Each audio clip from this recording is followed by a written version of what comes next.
ನಮಸ್ಕಾರ. ಸಿಡಿದೆದ್ದ ನಾಯಕರಿಗೆ ಅಮಿತ್ ಶಾ ಖಡಕ್ ವಾರ್ನಿಂಗ್. ಡಬಲ್ ಎಂಜಿನ್ ಸ್ಪೀಡ್ಗೆ ಗಡ್ಡ ನಡುಗಿದ್ಯಾರು? ಬಿಜೆಪಿ ನಾಯಕರಿಗೆ ಶಾ ಹೇಳಿದ್ರ ವಿನ್ನಿಂಗ್ ಸೀಕ್ರೆಟ್. ಶಾ ಹೂಡಿದ ಆ ಬ್ರಹ್ಮಾಸ್ತ್ರಕ್ಕೆ ಗಪ್ ಚುಪ್ಪಾದ್ರ ಅತೃಪ್ತರು. ಬಿಎಸ್ವೈಗೆ ಬಹುಪರಾಕ್ ಅಂದಿದ್ಯಾಕೆ ಹೈಕಮಾಂಡ್? ಚಾಡಿ ಹೇಳೋಕೆ ಬಂದವರಿಗೆ ಚಾಟಿಯೇ ಟು ಬೀಸಿದ ಚಾಣಕ್ಯ. ಇದೇ ಈ ಹೊತ್ತಿನ ಬಿಗ್ ಸ್ಟೋರಿ. ಸೈಲೆಂಟ್. ನಾನು ಚೈತ್ರ ರಾಜ್.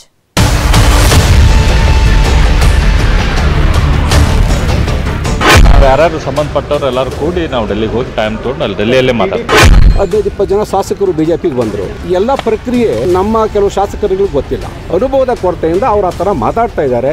ಭ್ರಷ್ಟಾಚಾರವನ್ನು ಹೊತ್ತು ಮಲಗಿದವನೊಬ್ಬನನ್ನ ನೀವು ಯಾವ ಧೈರ್ಯದ ಮೇಲೆ ಮುಖ್ಯಮಂತ್ರಿ ಮಾಡಿದ್ರು ನನಗೆ ಅರ್ಥ ಆಗ್ತದೆ. ಈ ಯೋಗೇಶ್ವರ್ ಅವರು ಅವತ್ತು ಯಾಕೆ ಬೇಕಾದವ್ರಿಗೆ ಸಾಲ ಮಾಡ್ಕೊಂಡು ತನ್ನ ಮನೆ ಮೇಲೆ 9 ಕೋಟಿ ಸಾಲ ತಂದ, ತನ್ನ ಸ್ವಂತ ಆಸ್ತಿ ಮೇಲೆ MTB ಕಡೆ ರೊಕ್ಕ ದುಡ್ಡು ತಂದ, ಯಾಕೆ ಬೇಕಾಯ್ತು ಅವಾಗ? 9 ಕೋಟಿ ಸಾಲ ಮಾಡಿ ಈ ಸರ್ಕಾರ ತಂದ ಅಂತ ಹೇಳ್ತಾರಲ್ಲ, ಛೇ ನಾವು ಯಾರಾದ್ರೂ ಒಪ್ಪಕ್ಕಾಗುತ್ತೆ? ಮನೇನೂ ಅಡ ಇಟ್ಟಿಲ್ಲ, ಮಠನೂ ಅಡ ಇಟ್ಟಿಲ್ಲ, ಯಾವುದೇ ಅಡ ಇಟ್ಟು ನಮ್ಮಲ್ಲಿ ಸಾಲ ಅವರು ದುಡ್ಡು ತೆಗೆದುಕೊಂಡಿಲ್ಲ. ಅವರ ಬಲ್ಲೇನೂ CD ಅದ ಅಂತೇಳಿ ಇವರೆಲ್ಲರೂ ಬ್ಲ್ಯಾಕ್ ಮೇಲ್ ಮಾಡಿ ಇವತ್ತು ಮಂತ್ರಿ ಆಗುವುದು, ರಾಜಕೀಯ ಕಾರ್ಯದರ್ಶಿ ಆಗ್ತಾ ಇದ್ದಾರೆ. ನಮ್ಮ ಮನೆಗೆ ಬಂದು ನೀ ಎಲ್ಲ ಬಾಪ ನೀ ಎಲ್ಲರೂ ಮಂತ್ರಿ ಮಾಡೋಣ, ಆರಾಮ್ MLA ಗಿದ್ರೆ ಸಾಕಣ್ಣು ಅಂತ ಬಹಳಷ್ಟು ಬಿಜೆಪಿ ಜನ ಬಂದಾರೆ. ವಿನಾಕಾರಣ ರಮೇಶ್ ಜಾರಕಿಹೊಳಿ ಅವರು ನನ್ನ ಸ್ನೇಹಿತರು, ಅವ್ರ ಬಗ್ಗೆ ಗೌರವ ಇದೆ. ನಿಮ್ಮ ಇಲಾಖೆಯಲ್ಲಿ ನಿಮಗೆ ಬೇಕಷ್ಟು ಕೆಲಸ ಇದೆ, ನೀವು ಕೆಲಸ ಮಾಡ್ರಿ. ಸಿಡಿದೆದ್ದ ನಾಯಕರಿಗೆ ಅಮಿತ್ ಶಾ ಖಡಕ್ ವಾರ್ನಿಂಗ್. भारतीय जनता पार्टी की सरकार अपना कार्यकाल पूर्ण करेगी और फिर एक बार 5 साल के लिए पूर्ण बहुमत की भारतीय जनता पार्टी की सरकार यहां कर्नाटक में बनने वाली है. येदियुरप्पा जी के नेतृत्व में विकास के ढेर सारे काम हुए.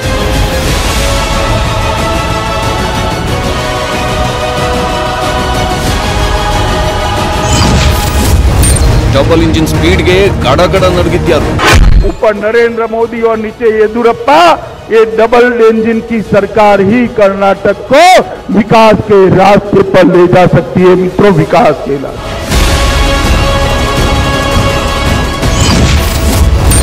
ಬಿಜೆಪಿ ನಾಯಕರಿಗೆ ಶಾ ಹೇಳಿದ್ರ ವಿನ್ನಿಂಗ್ ಸೀಕ್ರೆಟ್. अपना कार्यकाल पूर्ण करेगी और फिर एक बार 5 साल के लिए पूर्ण बहुमत की भारतीय जनता पार्टी की सरकार यहां कर्नाटक में बनने वाली है. जो लोग अटकलें लगा रहे हैं, इस सबको मैं कहना चाहता हूं कि जनता के बीच में रहकर काम करिए. भारतीय जनता पार्टी से आपको कुछ प्राप्त नहीं होने वाला है. हम जनता के लिए काम करने वाली पार्टी है.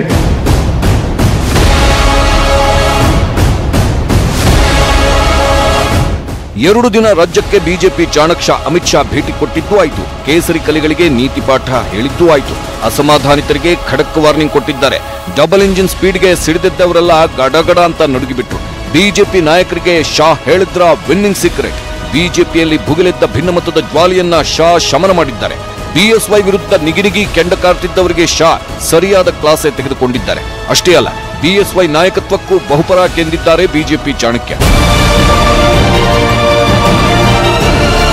ಬಿಜೆಪಿ ಹೈಕಮಾಂಡ್ ಅಮಿತ್ ಶಾ ಎಲ್ಲರಿಗೂ ಮಾತಿನ ಚಾಟಿಯೇಟು ಬೀಸಿದ್ರು ಯಾಕೋ ಕೇಸರಿ ಪಾಳ್ಯದಲ್ಲಿ ಇನ್ನೂ ಎಲ್ಲವೂ ಸರಿಹೋದಂತೆ ಕಾಣ್ತಾ ಇಲ್ಲ. ಮತ್ತೆ ಭಿನ್ನಮತದ ಜ್ವಾಲೆ ಭುಗಿಲೆದ್ದಿದೆ. ಹೈಕಮಾಂಡ್ ವಾರ್ನಿಂಗ್ ಕೊಟ್ಟರೂ ಅತೃಪ್ತರು ಬಗ್ತಾ ಇಲ್ಲ. ಬಿಜೆಪಿಯಲ್ಲಿ ಮತ್ತೆ ಬಂಡಾಯದ ಬಾವುಟ ಹಾರಿದ್ದು. ಶಾ ವಾರ್ನಿಂಗು ಶಾಸಕರು ಕ್ಯಾರೆ ಅಂತಿಲ್ಲ. ಮತ್ತೆ ಸಚಿವಾಕಾಂಕ್ಷಿಗಳು ದೆಹಲಿಗೆ ಯಾತ್ರೆ ಬೆಳೆಸಿದ್ದು ಕಮಲಕೋಟೆಯಲ್ಲಿ ಮತ್ತೆ ಅಪಸ್ವರದ ಕಾರ್ಮೋಡ ಆವರಿಸಿದೆ. ಡೆಲ್ಲಿಯಲ್ಲೇ ಮಾತಾಡ್ತೀವಿ. ಅನುಭವದ ಕೊರತೆಯಿಂದ ಅವ್ರು ಆ ಥರ ಮಾತಾಡ್ತಾ ಇದ್ದಾರೆ. ಯಾವ ಧೈರ್ಯದ ಮೇಲೆ ಮುಖ್ಯಮಂತ್ರಿ ಮಾಡಿದ್ರು ನನಗೆ ಅರ್ಥ ಆಗ್ತದೆ. MTB ಕಡೆ ರೊಕ್ಕ ದುಡ್ಡು ತಂದ, ಛೇ ನಾವು ಯಾರಾದ್ರೂ ಒಪ್ಪಕ್ಕಾಗುತ್ತೆ? ಮನೇನೂ ಅಡ ಇಟ್ಟಿಲ್ಲ, ಮಠನೂ ಅಡ ಇಟ್ಟಿಲ್ಲ.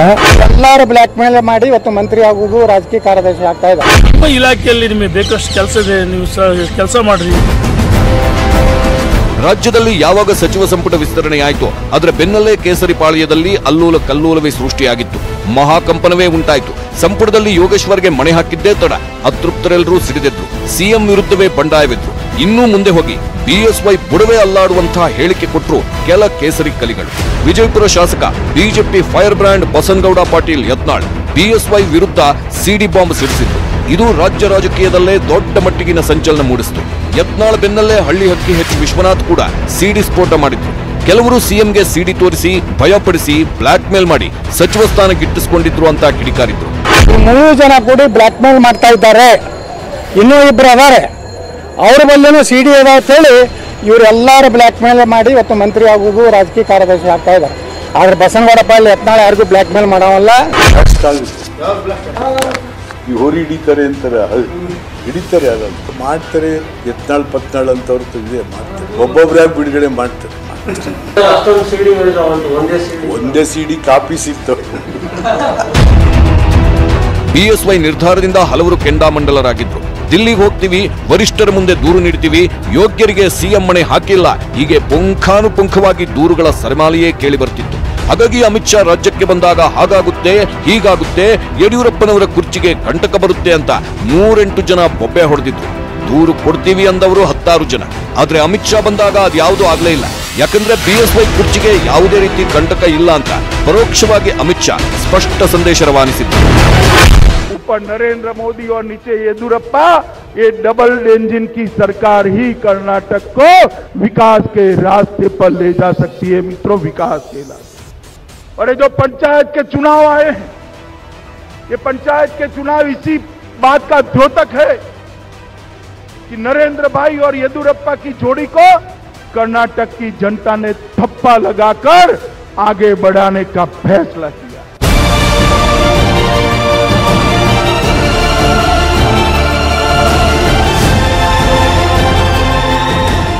ಅಷ್ಟಕ್ಕೂ ಶಾ ಕೊಟ್ಟ ಖಡಕ್ ವಾರ್ನಿಂಗ್ ಏನು? ಯಡಿಯೂರಪ್ಪ ನಾಯಕತ್ವಕ್ಕೆ ಚಾಣಕ್ಯ ಜೈ ಅಂದಿದ್ಯಾಕೆ? ಯಾರಿಗೂ ಮಾತನಾಡೋಕೆ ಅವಕಾಶ ಕೊಡದ ಹಾಗೆ ಭಿನ್ನಮತ ಶಮನ ಮಾಡಿದ ಹೇಗೆ? ಇವೆಲ್ಲವನ್ನ ನಾವು ನಿಮ್ಗೆ ಇನ್ ಡೀಟೇಲ್ ಆಗಿ ಹೇಳ್ತೀವಿ. ಆದ್ರೆ ಅದಕ್ಕೂ ಮುನ್ನ ಶಾ ಎಚ್ಚರಿಕೆಯ ಸಂದೇಶ ರವಾನಿಸಿದ್ರು. ರಾಜ್ಯ ರಾಜಕೀಯದಲ್ಲಿ ಮತ್ತೆ ಯಾವ ರೀತಿ ಭಿನ್ನಮತ ಭುಗಿಲೆದ್ದಿದೆ ಅನ್ನೋದನ್ನ ಒಮ್ಮೆ ಕಣ್ಣು ಹಾಯಿಸೋಣ. ಮತ್ತೆ ದೆಹಲಿ ಯಾತ್ರೆಗೆ ರೇಣುಕಾಚಾರ್ಯ ಪ್ಲಾನ್. ಹಿರಿಯರನ್ನ ಕೈಬಿಡುವಂತೆ ಹಾಕ್ತಾರ ಒತ್ತಡ. ಅಮಿತ್ ಶಾ ಬಂದು ಹೋಗೋವರೆಗೂ ಸುಮ್ಮನಿದ್ದ ಆಕಾಂಕ್ಷಿಗಳು ಮತ್ತೆ ಈಗ ತಮ್ಮ ಬಾಲ ಬಿಚ್ಚಿದ್ದಾರೆ. ಸೈನಿಕನ ವಿರುದ್ಧ ಸಿಡಿದು ನಿಂತಿರುವ ಅಸಮಾಧಾನಿತರು ಮತ್ತೆ ದಿಲ್ಲಿಗೆ ಹಾರೋಕೆ ಸಜ್ಜಾಗಿದ್ದಾರೆ. ಅಮಿತ್ ಶಾ ವಾರ್ನಿಂಗ್ ಕೊಟ್ಟರೂ ಅತೃಪ್ತರು ಬಗ್ಗಿದಂತೆ ಕಾಣುತ್ತಿಲ್ಲ. ಸಚಿವ ಸ್ಥಾನಕ್ಕಾಗಿ ಅತೃಪ್ತರು ಮತ್ತೆ ದೆಹಲಿ ಯಾತ್ರೆಗೆ ಸಜ್ಜಾಗಿದ್ದಾರೆ. ಇದೇ ವಾರದಲ್ಲಿ ಒಂದು ದಿನ ರೇಣುಕಾಚಾರ್ಯ ದಿಲ್ಲಿಗೆ ಹೋಗಲು ತಯಾರಿ ನಡೆಸುತ್ತಿದ್ದಾರೆ. ಸಂಪುಟ ವಿಸ್ತರಣೆ ಮರುದಿನವೇ ರೇಣುಕಾಚಾರ್ಯ ದಿಲ್ಲಿಗೆ ಹೋಗಿ ರಾಜ್ಯ ಉಸ್ತುವಾರಿ ಅರುಣ್ ಸಿಂಗ್ ಭೇಟಿಯಾಗಿದ್ರು. CD ಹೆಸರಲ್ಲಿ CMಗೆ ಬ್ಲಾಕ್ ಮೇಲ್ ಮಾಡಲಾಗಿದೆ ಎಂದು ಮತ್ತೊಮ್ಮೆ ದೂರು ಸಲ್ಲಿಸೋಕೆ ಸಜ್ಜಾಗಿದ್ದಾರೆ ಹೊನ್ನಾಳಿ ಗೂಳಿ ರೇಣುಕಾಚಾರ್ಯ. ಅಮಿತ್ ಶಾ ಭೇಟಿಗೆ ರೇಣುಕಾಚಾರ್ಯ ನಿರ್ಧರಿಸಿದ್ದಾರೆ. ಹಿರಿಯರನ್ನ ಕೈಬಿಟ್ಟು ಹೊಸಬರಿಗೆ ಅವಕಾಶ ನೀಡುವಂತೆ ಮನವಿ ಮಾಡಿಕೊಳ್ಳಲಿದ್ದಾರೆ. ಯೋಗೇಶ್ವರ್ ವಿರುದ್ಧ ಹರಿಹಾಯ್ದ ಅಭಯ್ ಪಾಟೀಲ್. ಇನ್ನೊಂದು ಕಡೆ ಶಾಸಕ ಅಭಯ್ ಪಾಟೀಲ್ ಕೂಡ ಸಂಪುಟ ವಿಸ್ತರಣೆಯಾದಾಗಿನಿಂದಲೂ ಕೊತ ಅಂತ ಕುದೀತಿದ್ದಾರೆ. ಯೋಗೇಶ್ವರ್ ವಿರುದ್ಧ ಕಿಡಿಕಾರಿದ್ದು ಹೈಕಮಾಂಡ್ ಭೇಟಿಗೆ ನಿರ್ಧರಿಸಿದ್ದಾರೆ. ಸರ್ಕಾರ ರಚನೆಯಲ್ಲಿ ಯೋಗೇಶ್ವರ್ ಪಾತ್ರ ನನಗೆ ಗೊತ್ತಿಲ್ಲ, ನಾವು 1990ರಿಂದಲೂ ಪಕ್ಷದಲ್ಲಿದ್ದೇವೆ, ಆಗ ಯೋಗೇಶ್ವರ್ ನಗ್ತಿದ್ರು ಅಂತ ಪಾಟೀಲ್ ಸೈನಿಕನ ವಿರುದ್ಧ ಹರಿಹಾಯ್ದಿದ್ದಾರೆ. ಅವ್ರ ಪಾತ್ರ ಏನೈತೆ ಅಂತ ನಮಗೆ ಹೇಳಿಲ್ಲ, ಗುರುತಿಲ್ಲ. ನಾವು ತಿಳ್ಕೊಬೇಕಾಗಿತ್ತಂತಂದ್ರೆ ಯಾವಾಗ ನಾವು ಪಕ್ಷ ಕಟ್ಟಿದ್ದೇವೆ 1990 ಇವರೆಲ್ಲ ನಗ್ತಿದ್ರು, ಅವಾಗ ಅವ್ರು ಎಲ್ಲಿದ್ರು ಅವರು ತಿಳ್ಕೊಬೇಕಾದ್ರೆ. ಬಿಜೆಪಿ ವರಿಷ್ಠರ ನಿಮಗೆ ತಿಳಿ ಹೇಳ್ಬೇಕಂತ ಅವ್ರು ಹೇಳ್ಕೊಂಡ ನಾನು 90ರಿಂದ 3ನೇ ಸಲ ಶಾಸಕ, ಅವ್ರು ಹೇಳುವಂಥದ್ದು ಅವಶ್ಯಕತೆ ಇಲ್ಲ. ನಮ್ಮ ಪಕ್ಷದ ಅಧ್ಯಕ್ಷರದಾರ ವರಿಷ್ಠರದಾರ ಅವ್ರು ಹೇಳ್ಬೇಕು. ಬಿಜೆಪಿ ಸರ್ಕಾರ ರಚನೆಯಲ್ಲಿ ನನ್ನ ಪಾತ್ರವಿದೆ. ಅಭಯ್ ಪಾಟೀಲ್ ಆರೋಪಕ್ಕೆ ಪ್ರತಿಕ್ರಿಯಿಸಿದ ಯೋಗೇಶ್ವರ್ ತಿರುಗೇಟು ನೀಡಿದ್ದಾರೆ. ಬಿಜೆಪಿ ಸರ್ಕಾರ ರಚನೆಯಲ್ಲಿ ನನ್ನ ಪಾತ್ರವಿದೆ, ಅಸಮಾಧಾನಿತರಿಗೆ ವರಿಷ್ಠರು ತಿಳಿಸಬೇಕಾಗಿತ್ತು ಅಂತ ಬೆಳಗಾವಿಯಲ್ಲಿ ಹೇಳಿಕೆ ನೀಡಿದ್ರು. 15-20 ಜನ ಶಾಸಕರು ಬಿಜೆಪಿಗೆ ಬಂದರು. ಹಾಗಾಗಿ ಎಲ್ಲ ಪ್ರಕ್ರಿಯೆ ನಮ್ಮ ಕೆಲವು ಶಾಸಕರಿಗೆ ಗೊತ್ತಿಲ್ಲ. ಕೆಲವು ನಮ್ಮ ಶಾಸಕರಿಗೆ ಅವರ ಅನುಭವದ ಕೊರತೆಯಿಂದ ಅವರು ಆ ಥರ ಮಾತಾಡ್ತಾ ಇದ್ದಾರೆ. ಇನ್ನು CD ಬಗ್ಗೆ ಪ್ರತಿಕ್ರಿಯಿಸಿರೋ ಯೋಗೇಶ್ವರ್, ನನ್ನ ಬಳಿ ಯಾವುದೇ CD ಇಲ್ಲ, ಹಾಗೆ ನನ್ನ ಮೇಲೆ ಯಾವುದೇ ಆಪಾದನೆಗಳಿಲ್ಲ ಅಂತ ತಿರುಗೇಟು ನೀಡಿದ್ರು. ಯಾವುದು CD ಯಾವ ವಿಚಾರ ಇದೆಲ್ಲ ಒಂದು ಅಪ್ರಸ್ತುತ ಅಸಹ್ಯದ ವಿಚಾರ, ಇದು ಒಂದು ವಿಚಾರ. ಹಂಗಾದ್ರೆ ಯಾರ್ಯಾರೋ ಒಬ್ಬರಿಗೆ ಅಸಮಾಧಾನ ಇರ್ತಕ್ಕಂಥ ಶಾಸಕರಿಗೆ ಅವ್ರಿಗೆ ಮಂತ್ರಿ ಹುದ್ದೆ ಕೊಟ್ಟಿದ್ರೆ ಅವ್ರು ಮಾತಾಡ್ತಾ ಇರ್ಲಿಲ್ವಾ? ಯಾವುದು ಹಗರಣ ಇಲ್ಲ, ಅದೆಲ್ಲ ಕೋರ್ಟಲ್ಲಿ ಖುಲಾಸೆ ಆಗಿದೆ. ನೋಡ್ರಿ, ನನ್ನ ರಾಜಕೀಯ ವಿರೋಧಿಗಳು DK ಶಿವಕುಮಾರ್ ಮತ್ತು ಕುಮಾರಸ್ವಾಮಿ ಅವರು ನನ್ನ ಮೇಲೆ ಕಳೆದ 25 ವರ್ಷಗಳಿಂದ ಎಲ್ಲ ರೀತಿಯ ಹೋರಾಟ ಮಾಡ್ಕೊಂಡು ಬಂದಿದ್ದಾರೆ.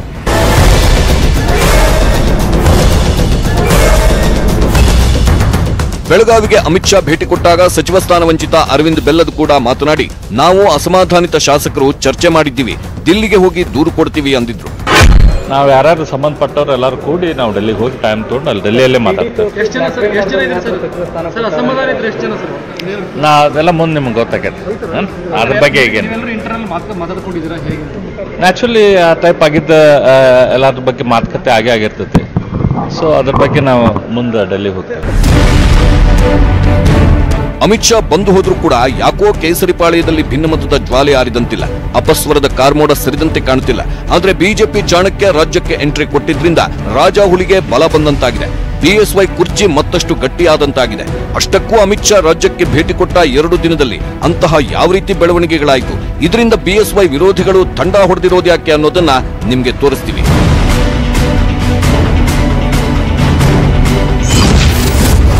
ಬಿಎಸ್ವೈ ಪರ ಅಮಿತ್ ಶಾ ಭರ್ಜರಿ ಬ್ಯಾಟಿಂಗ್. ಯಡಿಯೂರಪ್ಪ ನಾಯಕತ್ವದಲ್ಲಿ ರಾಜ್ಯ ಅಭಿವೃದ್ಧಿ ಕಂಡಿದೆ. ಸದ್ಯಕ್ಕೆ ಬಿಎಸ್ವೈ ಕುರ್ಚಿಗಿಲ್ಲ ಯಾವುದೇ ಕಂಟಕ. ಅಮಿತ್ ಶಾ ರಾಜ್ಯಕ್ಕೆ 2 ದಿನ ಪ್ರವಾಸಕ್ಕೆ ಬಂದಾಗ ಸ್ವತಃ ಬಿಎಸ್ವೈಗೂ ಒಂದ್ ರೀತಿ ಢವಢವ ಶುರುವಾಗಿತ್ತು. ಈಗಾಗಲೇ ಬಿಎಸ್ವೈ ವಿರುದ್ಧ ಸಾಲು ಸಾಲು ದೂರುಗಳ ಸುರಿಮಳೆಯೇ ಹೈಕಮಾಂಡ್ ಮುಂದಿದೆ. ಅದರಲ್ಲೂ ಸಂಪುಟ ವಿಸ್ತರಣೆ ಆದ್ಮೇಲಂತೂ ರಾಜಾಹುಲಿ ವಿರುದ್ಧ ರೆಬೆಲ್ ಆದವರ ಲಿಸ್ಟ್ ಕೂಡ ಹೆಚ್ಚಾಗಿತ್ತು. ಇದರಿಂದ ತಮಗೇನಾದರೂ ಟ್ರಬಲ್ ಎದುರಾಗುತ್ತೇನೋ ಅಂತ ಸ್ವತಃ ಯಡಿಯೂರಪ್ಪ ಕೂಡ ಟೆನ್ಷನ್ ನಲ್ಲಿದ್ರು. ಎಲ್ಲಿ ತಮ್ಮ ನಾಯಕತ್ವಕ್ಕೆ ಕಂಟಕ ಬಂದ್ಬಿಡುತ್ತೋ ಅಂತ ಕಮಲಾಧಿಪತಿ ಅಂದ್ಕೊಂಡಿದ್ರು. ಇನ್ನು ಬಿಎಸ್ವೈ ವಿರೋಧಿಗಳಿಗಂತೂ ತುಂಬಾನೇ ನಿರೀಕ್ಷೆ ಇತ್ತು. ಆದ್ರೆ ಅವರೆಲ್ಲರಿಗೂ ನಿರಾಸೆ ಎದುರಾಯಿತು. ಯಾಕಂದ್ರೆ ನಾಯಕತ್ವ ಬದಲಾವಣೆ ಕೂಗಿಗೆ ಸ್ವತಃ ಅಮಿತ್ ಶಾ ಬ್ರೇಕ್ ಹಾಕಿದ್ದಾರೆ. ಯಡಿಯೂರಪ್ಪನವರ ಸರ್ಕಾರವನ್ನ ಹಾಡಿ ಹೊಗಳೋದ್ರ ಮೂಲಕ ಬಿಎಸ್ವೈ ನಾಯಕತ್ವಕ್ಕೆ ಬಹುಪರಾಕೆಂದಿದ್ದಾರೆ ಬಿಜೆಪಿ ಚಾಣಕ್ಯ ಶಾ. ಬಿಎಸ್ವೈ ನಾಯಕತ್ವದಲ್ಲಿ ಗ್ರಾಮ ಪಂಚಾಯತ್ ಚುನಾವಣೆ ಗೆದ್ದಿದ್ದಕ್ಕೆ ಶಾ ಅಭಿನಂದನೆ ಸಲ್ಲಿಸಿದ್ರು.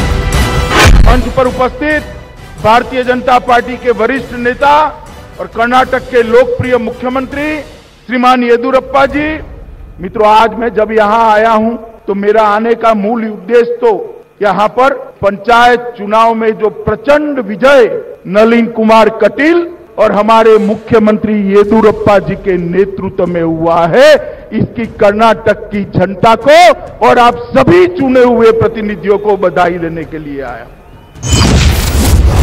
ಕೇಂದ್ರದಲ್ಲಿ ಮೋದಿ, ರಾಜ್ಯದಲ್ಲಿ ಬಿಎಸ್ವೈ, ಡಬಲ್ ಇಂಜಿನ್ ಸರ್ಕಾರದಿಂದ ಅಭಿವೃದ್ಧಿ.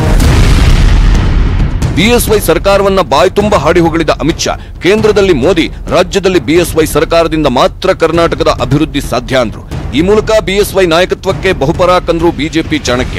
ಈ ಮೂಲಕ ಬಿಎಸ್ವೈ ವಿರುದ್ಧ ಸಿಡಿದೆದ್ದವರಿಗೆ, ವಿರೋಧಿಗಳಿಗೆ ಸ್ಪಷ್ಟ ಸಂದೇಶ ಸಾರಿದ್ರು ಶಾ. इसका हिसाब देना चाहिए कांग्रेस के. और मैं कर्नाटक की जनता को भी कहना कि कोरे वादे करने वाले भ्रष्टाचार से लिप्त कांग्रेसी कर्नाटक का भला नहीं कर सकते. ऊपर नरेंद्र मोदी और नीचे येदियुरप्पा, ये डबल इंजन की सरकार ही कर्नाटक को विकास के रास्ते पर ले जा सकती है. मित्रों, विकास लेगा. और ये जो पंचायत के चुनाव आए, ये पंचायत के चुनाव इसी बात का द्योतक है कि नरेंद्र भाई और येदियुरप्पा की जोड़ी को कर्नाटक की जनता ने थप्पा लगाकर आगे बढ़ाने का फैसला किया. ಯಡಿಯೂರಪ್ಪ ಸರ್ಕಾರ ಕೊರೋನಾವನ್ನ ಕಟ್ಟಿ ಹಾಕಿದೆ. ಕೊರೋನಾ ಸಂದರ್ಭದಲ್ಲಿ ಬಿಎಸ್ವೈ ಸರ್ಕಾರ ಎಲ್ಲ ಜನರಿಗೂ ನೆರವಾಗಿದೆ. ಬಿಎಸ್ವೈ ನೇತೃತ್ವದಲ್ಲಿ ಕೊರೋನಾವನ್ನ ಸಮರ್ಥವಾಗಿ ಕಟ್ಟಿ ಹಾಕಲಾಗಿದೆ ಅಂತ ವೇದಿಕೆಯಲ್ಲಿ ಯಡಿಯೂರಪ್ಪನವರಿಗೆ ಶಾ ಅಭಿನಂದನೆ ಸಲ್ಲಿಸಿದ್ರು. श्रीमान येदियुरप्पा जी को मन से बधाई देना चाहता हूं कि इनके नेतृत्व में कर्नाटक ने कोरोना के खिलाफ बहुत अच्छे तरीके से लड़ाई लड़ी. ವಿರೋಧ ಬಿಡಿ, ಬಿಎಸ್ವೈ ಸರ್ಕಾರ ಬಲಪಡಿಸಿ. ಅತೃಪ್ತರಿಗೆ ಅಮಿತ್ ಶಾ ಕೊಟ್ಟರು ಕರೆ. ಅಮಿತ್ ಶಾ ತಮ್ಮ ಪ್ರತಿ ಮಾತಿನಲ್ಲೂ ಬಿಎಸ್ವೈ ನಾಯಕತ್ವದ ಪರ ಬ್ಯಾಟ್ ಮಾಡಿದ್ರು. ಬೆಂಗಳೂರಿನಲ್ಲಿ ನಡೆದ ಸಭೆಯಲ್ಲೂ ಮಾತನಾಡಿದ ಅಮಿತ್ ಶಾ ವಿರೋಧ ಮಾಡುವವರಿಗೆ ಕಿವಿ ಮಾತು ಹೇಳಿದ್ರು. ಯಡಿಯೂರಪ್ಪ ನೇತೃತ್ವದಲ್ಲಿ ಸರ್ಕಾರ ಒಳ್ಳೆ ಕೆಲಸ ಮಾಡ್ತಿದೆ, ಅವರ ಕೈ ಜೋಡಿಸಿ ಅಂತ ಸಂದೇಶ ಸಾರಿದ್ರು. भारतीय जनता पार्टी की सरकार अपना कार्यकाल पूर्ण करेगी और फिर एक बार 5 साल के लिए पूर्ण बहुमत की भारतीय जनता पार्टी की सरकार यहाँ कर्नाटक में बनने वाली है. जो लोग अटकलें लगा रहे हैं, इस सबको मैं कहना चाहता हूँ कि जनता के बीच में रहकर काम करिए. भारतीय जनता पार्टी से आपको कुछ प्राप्त नहीं होने वाला है. हम जनता के लिए काम करने वाली पार्टी है. येदियुरप्पा जी के नेतृत्व में विकास के ढेर सारे काम हुए. ಬಿಎಸ್ವೈ ವಿರುದ್ಧ ಸಿಡಿದೆದ್ದವರೆಲ್ಲ ಗಪ್ಚುಪ್. ಶಾ ಮಾತಿಗೆ ತಂಡ ಹೊಡೆದ್ರ ಬಿಎಸ್ವೈ ವಿರೋಧಿಗಳು. ಯಾವಾಗ ಶಾ ಬಿಎಸ್ವೈ ಸರ್ಕಾರಕ್ಕೆ ಫುಲ್ ಮಾರ್ಕ್ಸ್ ಕೊಟ್ರೋ, ರಾಜಾಹುಲಿ ವಿರುದ್ಧ ಸಿಡಿದೆದ್ದವರೆಲ್ಲರೂ ಫುಲ್ ಸೈಲೆಂಟ್ ಆಗ್ಬಿಟ್ರು. ನಾಯಕತ್ವ ಬದಲಾವಣೆ ಗೊಂದಲಕ್ಕೆ ತಮ್ಮ ಮಾತಿನ ಮೂಲಕವೇ ತೆರೆ ಎಳೆದ್ರು ಅಮಿತ್ ಶಾ. ಬಿಎಸ್ವೈ ಬೆಂಬಲಕ್ಕೆ ಸ್ವತಃ ಅಮಿತ್ ಶಾ ಅವರೇ ನಿಂತಿದ್ರು. ಅಮಿತ್ ಶಾ ಮಾತು ಕೇಳಿ ಬಿಎಸ್ವೈ ಫುಲ್ ಖುಷಿಯಾಗ್ಬಿಟ್ರು. ಕರ್ನಾಟಕದ ವಿಕಾಸಕ್ಕೆ ಬಿಎಸ್ವೈ ಬೆಸ್ಟ್, ಮೋದಿ ಯಡಿಯೂರಪ್ಪ ಜೋಡಿ ಹೀಗೆ ಮುಂದುವರಿಯುತ್ತೆ ಅಂದ್ರು. ನಮೋ ಬಿಎಸ್ವೈ ಜೋಡಿಗೆ ಶಹಬ್ಬಾಸ್ ಗಿರಿ ಕೊಟ್ಟರು ಶಾ. ಸಿಡಿದೆದ್ದ ನಾಯಕರಿಗೆ ಶಾ ಕ್ಲಾಸ್ ತೆಗೆದುಕೊಂಡಿದ್ದಾರೆ. ಬಿಎಸ್ವೈ ವಿರುದ್ಧ ದೂರು ಹೇಳೋಕೆ ಹೋದವರ ಬಾಯಿ ಮುಚ್ಚಿಸಿದ್ದಾರೆ ಬಿಜೆಪಿ ಚಾಣಕ್ಯ. ಇದರೊಂದಿಗೆ ಮುಂಬರುವ ಚುನಾವಣೆಗೆ ವಿನ್ನಿಂಗ್ ಸೀಕ್ರೆಟ್ ಬಿಟ್ಟುಕೊಟ್ಟಿದ್ದಾರೆ ಶಾ.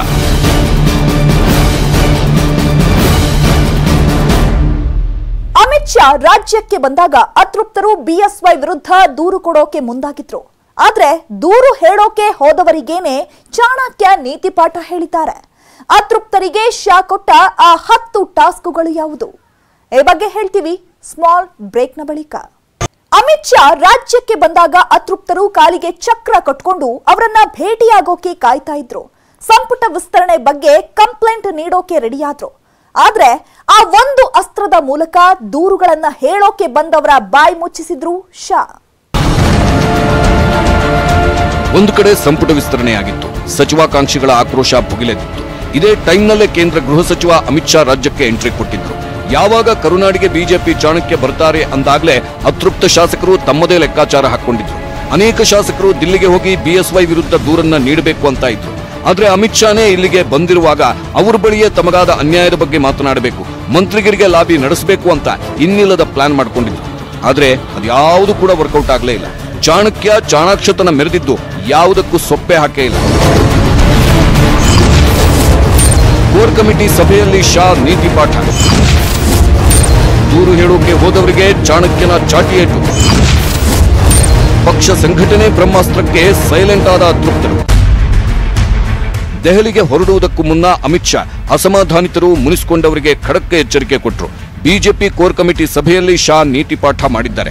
ನಿಮ್ಮ ಸಮಸ್ಯೆಗಳು ಏನೇ ಇದ್ರು ರಾಜ್ಯದಲ್ಲೇ ಬಗೆಹರಿಸಿಕೊಳ್ಳಿ. ಇಲ್ಲಿ ಮಾತನಾಡಿದ ಮೇಲೂ ಬಗೆಹರಿಯದಿದ್ರೆ ನಮ್ಮ ಬಳಿ ಬನ್ನಿ ಅಂತ ದೂರು ಹೇಳಲು ಬಂದವರಿಗೇನೆ ಚಾಟಿಯೇಟು ಬೀಸಿದ್ರು ಚಾಣಕ್ಯ. ಬಂಡಾಯ ಕೇಳಲಿಲ್ಲ, ತುಪ್ಪಾನೂ ಸುರಿಲಿಲ್ಲ.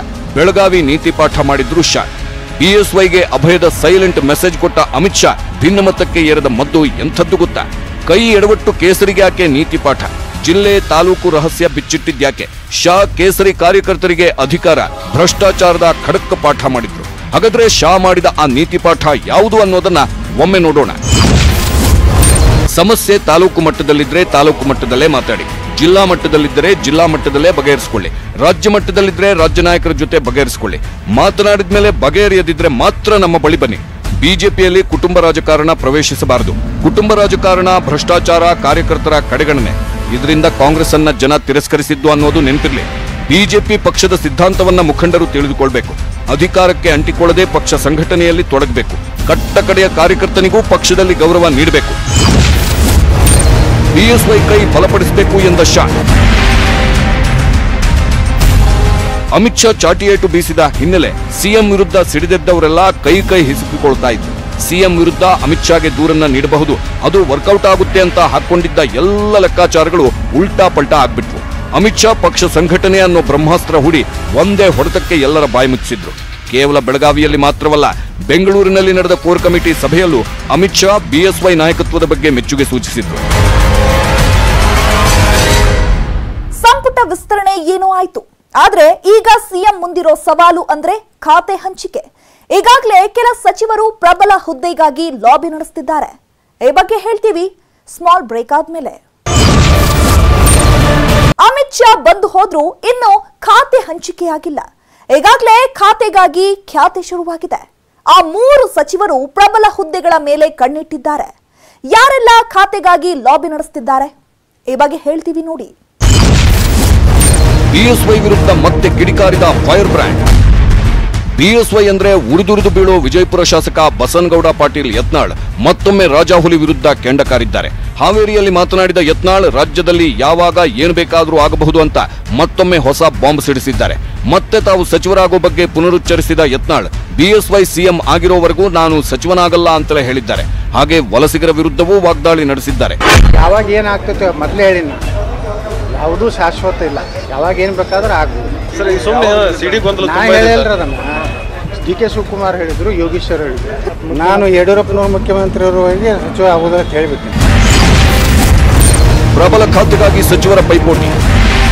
ಇಷ್ಟೆಲ್ಲ ಬೆಳವಣಿಗೆಗಳ ನಡುವೆ ಕುತೂಹಲ ಮೂಡಿಸಿದ ಮತ್ತೊಂದು ಬೆಳವಣಿಗೆ ಅಂದ್ರೆ ಖಾತೆ ಹಂಚಿಕೆ ವಿಚಾರ. ಅಮಿತ್ ಶಾ ಬಂದ ಮೇಲೂ ಖಾತೆಗಳ ಹಂಚಿಕೆಯಾಗದೆ ನೂತನ ಸಚಿವರು ಅತಂತ್ರರಾಗಿದ್ದಾರೆ. ಈಗಾಗಲೇ ಸಿಎಂ ಯಡಿಯೂರಪ್ಪ ಉಡುಪಿಯಿಂದ ಬಂದ ತಕ್ಷಣ ವರಿಷ್ಠರೊಂದಿಗೆ ಮಾತನಾಡಿ ಖಾತೆ ಹಂಚಿಕೆ ಮಾಡಲಾಗುವುದು ಅಂತ ಹೇಳಿದ್ದಾರೆ. ಈಗ ಪ್ರಬಲ ಖಾತೆಗಾಗಿ ಸಚಿವರು ಕಣ್ಣಿಟ್ಟಿದ್ದಾರೆ. ಖಾತೆ ಶುರುವಾಗಿದೆ. ಯಾರ್ಯಾರ ಹೆಚ್ಚುವರಿ ಖಾತೆಗೆ ಬೀಳುತ್ತೆ ಕೊಕ್ಕೆ, ಯಾರ ಖಾತೆಗಳು ಅದಲು ಬದಲಾಗುತ್ತೆ ಅನ್ನೋ ಲೆಕ್ಕಾಚಾರ ಶುರುವಾಗಿದೆ. ಈ ಹಿಂದೆ ಕೈಗಾರಿಕಾ ಸಚಿವರಾಗಿದ್ದ ಮುರುಗೇಶ್ ನಿರಾಣಿ ಈ ಬಾರಿಯೂ ಮಧ್ಯಮ ಕೈಗಾರಿಕಾ ಖಾತೆಗೆ ಪಟ್ಟು ಹಿಡಿದು ಕುಳಿತಿದ್ದಾರೆ. ಇನ್ನೊಂದು ಕಡೆ ಇಂಧನ ಖಾತೆ ಹಾಗೂ ಬೆಂಗಳೂರು ನಗರ ಅಭಿವೃದ್ಧಿ ಖಾತೆ ಮೇಲೆ ಎಂಟಿಬಿ ನಾಗರಾಜ್ ಕಣ್ಣಿಟ್ಟಿದ್ದಾರೆ. ಹಾಗೆ ಮತ್ತೊಂದು ಕಡೆ ಬೆಂಗಳೂರು ನಗರ ಅಭಿವೃದ್ಧಿ ನನಗೆ ಬೇಕು ಅಂತ ಹಠ ಹಿಡಿದು ಕುಳಿತಿದ್ದಾರೆ ಸಚಿವ ಅರವಿಂದ್ ಲಿಂಬಾವಳಿ.